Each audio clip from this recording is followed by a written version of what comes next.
18 தர்பார் வந்துட்டாயா. வணக்க மக்களே, இது நியூஸ் 18 தர்பார். நான் உங்க எழில். நம்ம தர்பார்ல இன்னைக்கு ஏகப்பட்ட விஷயம் இப்படி பலூன் மாதிரி கொட்டி கிடக்கு. என்னன்னு பாத்தீங்கன்னா, ஐயா நியூ இயர் பிறந்து போச்சு, வித்த பலூன் போக விற்காத பலூன் மட்டும் கிடக்கு, உங்க கடையில கொட்டியிருந்தேன், நீங்க பார்த்து ஏதாவது டீயை கீயை கொடுங்கன்னாரு. கலர் கலரா கொட்டியாச்சு. அதே மாதிரி நம்ம தர்பார்ல ஏகப்பட்ட விஷயமும் கிடக்கு. வாங்க போய் ஒண்ணு நான் பார்ப்போம். சீனு இப்ப செம சீனுமாக்குள்ள போறோம். உலகத்திலேயே அப்படியே 4வது இடத்துக்கு முன்னேறதுக்கு ஜப்பான் சரசரன்னு போயிட்டு இருந்துச்சு. நங்கன்னு போய் டபக்குன்னு குத்த வச்சு நாம அந்த 4வது இடத்த லவக்குன்னு பிடிக்கிட்டோம்ல, பெருமை தானே.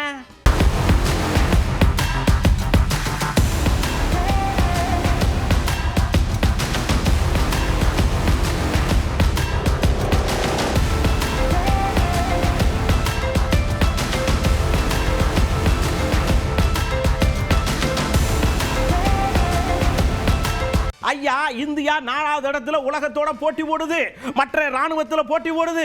ஆனா சில விஷயங்கள்ல இன்னும் நமக்கு தெரியாமலே இருக்குங்க. சத்தீஸ்கர்ல பாருங்க, இறந்தவங்களை தூக்கிட்டு போறதுக்கு ஆம்புலன்ஸ் வந்தா ஆம்புலன்ஸ் இல்ல போயா அப்படின்னு சொன்னா 10-15 கிலோமீட்டர் பாடி தூக்கிட்டு போற அளவுக்கு இன்னமும் இருக்குது. அதெல்லாம் கொஞ்சம் அந்த பக்கம் இந்த பக்கம் களைச்சு விட்டோம்னு வச்சுக்கோங்க, சூப்பர் ஆயிரும்ல.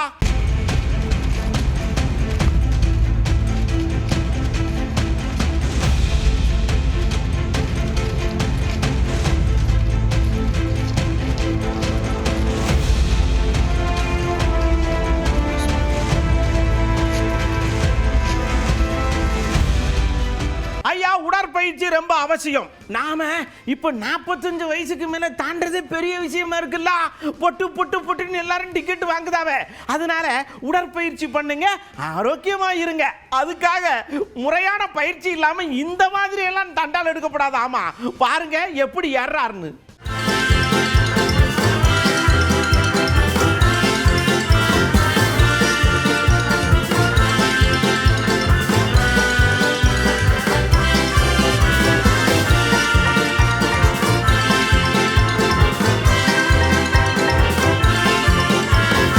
கையில என்ன கிடைக்க அதை வச்சு கொண்டாடிடணுங்க.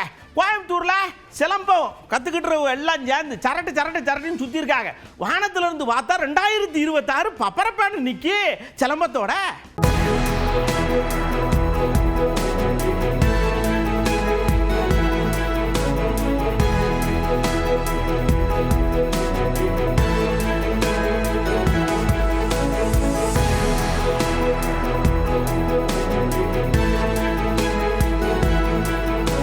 நீங்க சிலம்பத்தில் அடிங்க. நாங்க இமாச்சலத்துக்கு டூரிஸ்ட் போயிருக்கோம்ல, வெள்ள கடல்ல பனி இருக்கலாம், அங்கேயும் நாங்க 2026 குழந்தை அப்படியே அழகா தூக்குவோம்லான்னு தூக்கி இருக்காங்க இமாச்சல பிரதேசத்தில் சுற்றுலா பயணிகள்.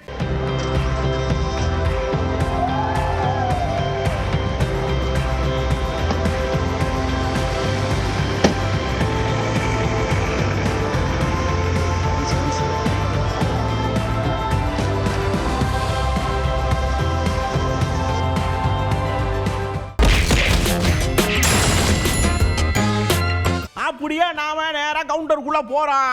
நம்ம பாஜக கரு நாகராஜன் ஒரு ஐயா இருக்காங்கல்ல, முதலமைச்சர்கிட்ட ஒரே ஒரு கேள்வி கேட்காங்க. ஐயா, 100 நாள் வேலை திட்டத்தை 125 நாள் ஆக்குறோம், அதை வேணாம்கிய கைப்பட எழுதி ஒப்பு போட்டு சத்தியம் பண்ணுங்காரு. இந்த அபாண்டமான பொய். ஏழை எளிய மக்களுக்கு 100 நாள் சம்பளம் கிடைத்தது, 25 நாள் கூடுதலாக பாரத பிரதமர் நரேந்திர மோடி கொடுக்கிறார். அந்த வேலைக்கான உத்தரவாதத்தை 100 நாளில் இருந்து 125 நாளாக உயர்த்தி கொடுக்கிறார். அதை பொறுக்க முடியாமல் எங்க ஏழை பாளைகள்லாம் 100 நாள் சம்பளம் 125 நாள் கிடைக்குது அப்படின்னு பாரத பிரதமருக்கு எல்லாம் ஆதரவு கொடுத்துருவாங்கிற அந்த கெட்ட எண்ணத்தோட இதை கெடுக்கிறவங்க எதுக்குறவங்க. அப்ப முதலமைச்சர் சொல்லட்டும், தமிழ்நாட்டுக்கு 100 நாள் வேலை திட்டமே போதும், 125 நாள் வேண்டான்னு முதலமைச்சர் சொல்ல முடியுமான்னு பத்திரிகையெல்லாம் நீங்க அவரை கேள்வி கேட்கணும். ஐயா, நாங்க கேட்கிற பணத்தை கொடுக்க மாட்டீங்க, எங்களுக்கு தர வேண்டிய தயா கேட்கிற அதை தர மாட்டீங்க, புதுசா ஸ்கீமை கொண்டு வந்தா மட்டும் பணத்தை கொடுத்துருவீங்களா, அதுலயும் 60 40 அப்படின்னு வைகோ ஐயா பொறுமுறார். நயவஞ்சகமான மாற்றாந்தாய் மனப்பான்மை உள்ள போக்கில் தமிழ்நாட்டுக்கு கொடுக்கப்பட வேண்டிய நிதிகளை கொடுப்பதில்லை என்று முடிவெடுத்துக் கொண்டு இந்த அரசுக்கு எவ்வளவு நெருக்கடி கொடுக்க வேண்டுமோ கொடுத்து கொண்டிருப்பவர் மட்டுமல்லாமல் இப்போ இந்த மகாத்மா காந்தி ஊரக வேலைவாய்ப்பு திட்டத்தில் கூட 40% செலவை மாநில அரசு ஏற்றுக்கொள்ள வேண்டும்.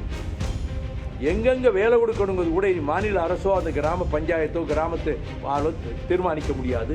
இனி மத்திய ஒன்றிய அரசு தான் தீர்மானிக்கும் என்று சொல்லி அவர்கள் இவ்வளவு நெருக்கடிகளை கொடுத்த போதிலும் அத்தனையும் சமாளித்துக் கொண்டு தமிழக முதலமைச்சர் அவர்கள், மாண்புமிகு ஸ்டாலின் அவர்கள் இந்த நிதி நெருக்கடிகளை எல்லாம் சமாளித்துக் கொண்டு எந்த மாநிலத்திலும் இல்லாத அளவுக்கு அரிய பல திட்டங்களை, பாடசாலைக்கு செல்லுகிற சின்னஞ்சிறுமிகள் சிறுவர்கள் முதல் கொண்டு அவர்களுக்கு முழுமையாக காலையிலே உணவு வழங்குகிற புதிய திட்டத்தை கொண்டு வந்ததோடு, மகளிருக்கு பேருந்தில் ஏறினா டிக்கெட்டு கிடையாது, முதல்ல ஃபர்ஸ்ட் ஆர்டரே அவருடைய அந்த ஆர்டர் தான். அப்படி இந்த நிதி நெருக்கடிகளுக்கு மத்தியிலும் இந்தியாவிலேயே பிற மாநிலங்களை விட மக்களுக்கு சேவையாற்றுகின்ற செய்கின்ற மாநிலம் இங்கே இருக்கிற திமுக தலைமையிலான அரசின் தான், இந்த மாநிலம் தான் என்று சொல்லுகிற அளவுக்கு நிர்வாகத்தை அவர் செவ்வனே நடத்தி கொண்டு வருகிறார்.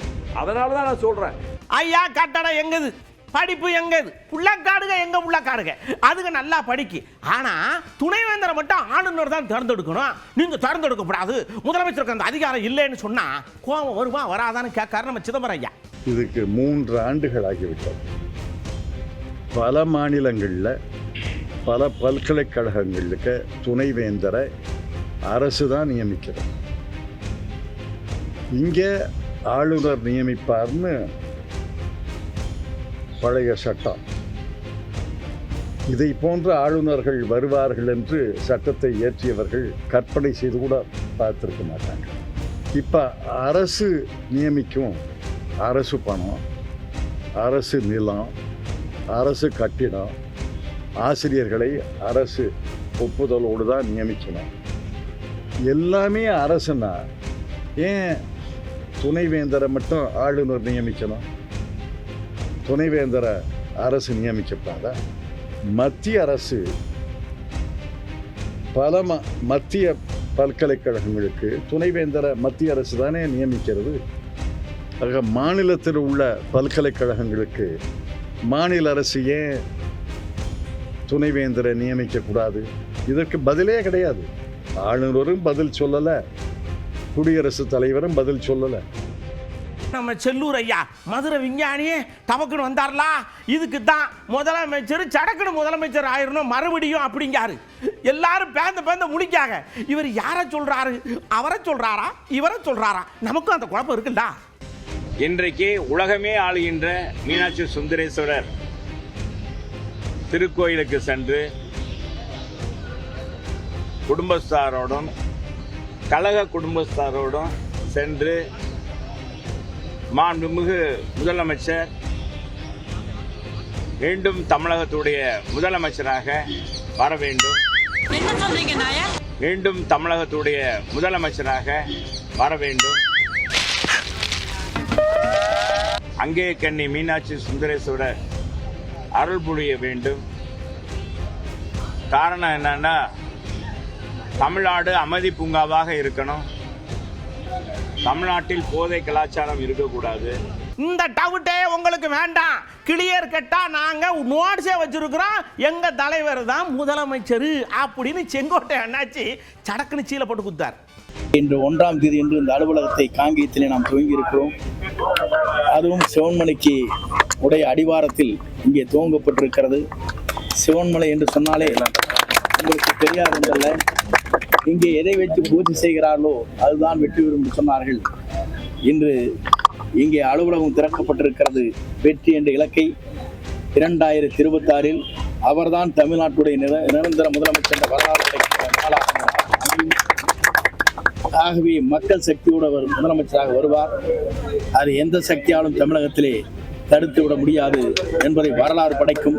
நீங்க குத்துவீங்க ஏங்க, மின்மினி பூச்சிக்கு லைட் இருக்குது, ஆனா பூமிக்கே வெளிச்சம் கொடுத்துருவா, அந்த கதையெல்லாம் இருக்கு. உங்க கதைங்காரு நம்ம செங்கோட்டை அண்ணாச்சியை பார்த்து நம்ம செல்லூர் அண்ணாச்சி. மின்மினி பூச்சிகள் எல்லாம் இங்கே வெளிச்சம் தராது.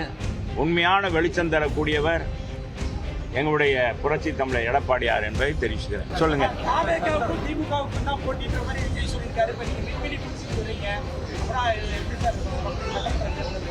சார் களத்துக்கு வந்து களத்தில் பணியாற்றுறவங்க எங்களுக்கு தான் தெரியும் யாருக்கு யார் போட்டி என்பது. மக்கள் தான் எஜமானது. இது சினிமா வசனம் இல்லை. அவர் அப்படி சொன்னாரான்னு எனக்கு தெரியாது. நீங்கள் கேட்குறீங்க, நீங்கள் பாட்டு ஊடகங்கள் ஏதாச்சும் ஒரு கேள்வியை போட்டுட்டு அப்புறம் செல்லூர் ராஜ் ஏதாச்சும் சொன்னார், விஜயை சாடினார். ஏப்பா முதல் ஆண்டுல தொடக்கத்தில் எல்லாரும் மகிழ்ச்சியா இருக்கணும்னு வேண்டிட்டு வந்திருக்கான்.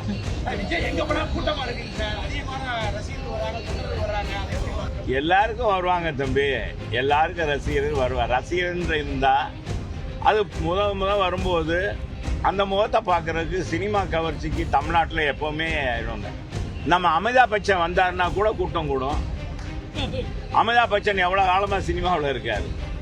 அதெல்லாம் ஒன்றும் இது இல்லை, கூட்டம் கூடுறத வச்ச இல்லை. மக்கள் தீர்மானிக்கணும். மக்கள் நம்மளை ஆளக்கூடியவர்கள் யார், நம்மளை ஆளக்கூடிய நிர்வாக திறன் படைத்தவர் யார் என்பதை நிரூபிக்க வேண்டும். அதுபோன்ற நிரூபித்தவர் புரட்சி தமிழர் எடப்பாடியார். அப்படியே அந்நியார் சடக்குன்னு வந்தாங்க. மாற்றம் ஒன்றே மாறாதது, மாறட்டுமேங்க, நல்லது தானேங்க. கேப்டன் கூட அதைத்தானே சொல்லிட்டு போனாரு அப்படிங்காங்க. பொதுவாகவே கேப்டன் என்ன சொல்வாரு, மாற்றம் ஒன்றுதான் மாறாதது அப்படின்னு கேப்டன் எப்பவும் சொல்வாரு. அதுதான் எங்களுடைய கோஷமும் அதுதான், மாற்றம் ஒன்றுதான் மாறாதது. எனவே ஒரு மாற்றம் வந்து அதன் மூலம் தமிழ்நாட்டுக்கும் மக்களுக்கும் நல்லது நடந்தால் நிச்சயம் தேமுதிக நாங்கள் அதை வரவேற்கிறோம். நான் எல்லா இடத்துலையும் உங்களுக்கு சொன்னதுதான் சொல்றேன். இந்த முறை 2026 ஒரு மகத்தான, இதுவரை தமிழகம் காணாத ஒரு தேர்தல் வெற்றியாக இருக்கும். நிச்சயமாக கூட்டணி மந்திரி சபை அமைவதற்கும் நிறைய வாய்ப்புகள் இருக்கு, மாற்றங்கள் வருவதற்கு வாய்ப்புகள் இருக்கு. எனவே அந்த மாற்றமும் அது நிச்சயம் தமிழ்நாட்டுக்கு மக்களுக்கு பயனளிக்கக்கூடியதாக இருக்கும் என்பதில் நாங்க உறுதியாக. இன்னொரு விஷயத்தை அந்நியார் விலைக்கு சொல்றாங்க. ஐயா அமித்ஷா ஐயா ஏதோ வரான்னு சொல்றாங்க, எங்க கிட்ட ஒரு தகவலும் கிடையாது. எங்க வீட்டுக்கு வந்தா நாங்க காப்பி போட்டு கொடுப்போம், ஏதாவது பேசுவோம், அதை பத்தி ஒன்றும் இல்லைங்க, அதனால அதை பத்தி இப்போதைக்கு எங்களால் பேச முடியாதுன்னு அந்நியார் சரக்குன்னு வண்டி ஏறி போயிட்டாங்க. இல்ல, எங்க மாவட்ட செயலாளர்கள் கூட்டம் மீட்டிங் இருக்குங்க. எங்களுடைய மாவட்ட கழக செயலாளர்கள், எங்களுடைய கழக நிர்வாகிகள், தொண்டர்கள் ஆலோசனையை கேட்டு ஒரு நல்ல முடிவை நிச்சயமாக நாங்க அறிவிப்போம் என்பதை இந்த நேரத்தில் அவங்க வர்றதுக்காக எங்களுக்கு எந்த அழைப்புமே கிடையாது. எங்களை பொறுத்த வரைக்கும் தேமுதிகவினுடைய மாநாடுக்கான பணிகளை தான் நாங்கள் செஞ்சுக்கிட்டு இருக்கோம். இதுவரைக்கும் அதிகாரப்பூர்வமா யாரும் எங்களை பேசவும் இல்லை, யாரும் அழைக்கவும் இல்லை என்பதுதான் உண்மை. நாங்க ஏன் புத்தாண்டன்னைக்கு திருப்பரங்குன்றத்திலிருந்து சாமி கும்பிடுறோம்? மனசுக்குள்ள அவ்வளவு வேதனை, கஷ்டம், கொடைச்சல் எல்லாம் இருக்கு. அதனாலதான் முருகா உன் வேலை வச்சு எங்களுடைய கஷ்டத்தெல்லாம் கிருட்டுன்னு அழிச்சிருப்பா அப்படின்னு வேண்டுறோம்னு சொல்றாங்க நம்ம கஸ்தூரி அக்கா. என்ன பர்பஸுங்க இன்னைக்கு வந்து இன்னைக்கு நான் என்ன வேண்டிக்க போறேன்னு சொல்றேன். நாட்டில் பெண்கள், குழந்தைகள், வெளியிலிருந்து வந்திருக்கக்கூடிய புலம்பெயர் தொழிலாளர்கள், ஆசிரியர்கள், செவிலியர்கள், விவசாயிகள், தொழிலாளர் நல சங்க ஊழியர்கள், பொதுவாக தமிழ்நாட்டில் இருக்கக்கூடிய பொதுமக்கள் அனைவருக்கும் நல்ல காலத்தை கொடு, உண்மையான வெளிச்சத்தை கொடு, விடியலை கொடு, உண்மையான வெளிச்சத்தையும் விடியலை கொடுன்னு நான் காசி விஸ்வநாத சாமியை கேட்டுக்க போகிறேன். திருப்பரங்குன்றம் மலை மேலே எப்படி தீபம் எரிய போகுதோ அதே போல் எங்களுடைய வாழ்க்கையிலையும் வெளிச்சம் வர வேண்டும் அப்படின்னு வேண்டிக்க போகிறேங்க. அப்படியே உஷாருக்குள்ள போகிறோம். குஜராத்தில் ரோடு ஓட்டுப்பாங்க ஒழுக்கு, அது இந்த 2 பைக்கில் உணவுகளுக்கு பிடிக்கல. சர்றன்னு வந்து டமேறும் போது ரோட்டை பூரா அந்தரதி ஆகி விட்டாங்க. அவங்களும் மட்டமல்லாக்க கிடக்குறாங்க. ஏண்டா பைக்கு கண்ணு தெரியாமலா ஓட்டுவீங்க?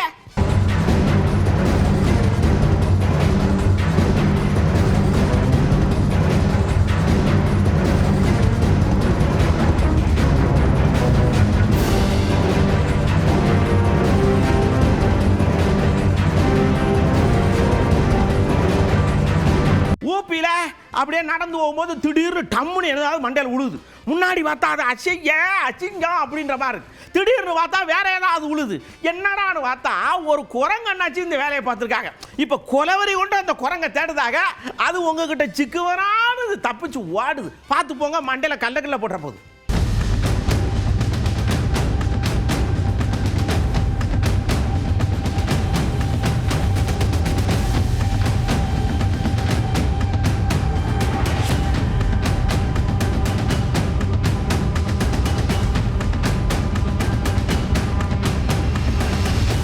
கல்யாணால ஒரு ஆயா பாட்டு பாடிக்கிட்டு செவனேன்னு குத்த வச்சிருக்கும் போலுக்கு சிசிடிவி கேமரா மாதிரி இந்த 10-15 குரங்கு இந்த ஆயா மேல என்ன கண்ணுன்னு தெரியல, நம்மளை போட்டு கொடுக்கறதுக்குன்னு உட்காந்துருக்கோம்னு நினைச்சு போய் மண்டைய பராண்டி சீலையை பிடிச்சி இழுத்து கண்ணத்தை பிடிச்சி கிள்ளி முத்தம் கொடுக்காத குறையா கடிச்சு வச்சிருச்சுங்க. பார்த்துக்கங்க.